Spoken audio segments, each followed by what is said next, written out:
So, next section, we're going to talk about project setup. And I'm going to just quickly mention the things that are known as setting up a project. I'm not going to show you all the details because at the starting point of the tutorial is going to be boring to talk about dimensioning styles and that kind of thing. And it may not even matter. So I'm just going to tell you what they are and then show you a few of them that are important and then go from there. So the first thing, as I mentioned, is using a template. So if you are working in an office, there are templates set for you. You don't need to really worry about defining things. There is a template that you will use for your project, and all the standards of the office is set in that, so you will use that. And if you are using Revit not in an office, just generally, you have some options of picking from the templates that are available through Autodesk. But I usually just, so if you go new and you go through these, there are some different options, and even if you go back to all the templates, you will see more. Some of them will have the sheets and stuff set for you, but I wouldn't worry too much about them. I'll just pick an architectural to start a project, and I'll change stuff as I need down there. You may want to define your project units.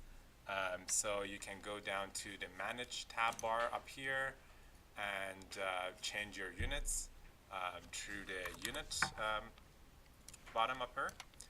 So it defines your length, your area, your volume, angle, slope, even currency and mass density that you can change.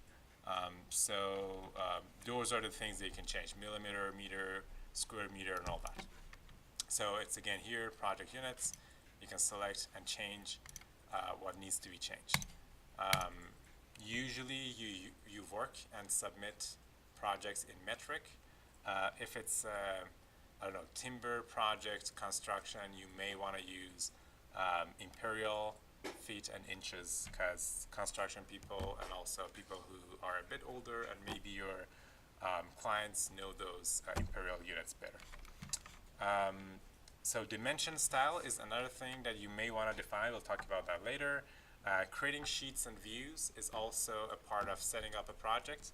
I will show you that later down the road, but through the view panel up here, you can set up your views. Either it's a plan view, it's a section, or it's a 3D view.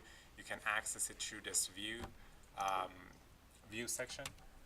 And then down here in your project browser, you have sheets, which is empty right now for this project. So through there, you can make all the sheets that you may need and put your views in, set the base of a project without having any designs in. We'll talk about those later.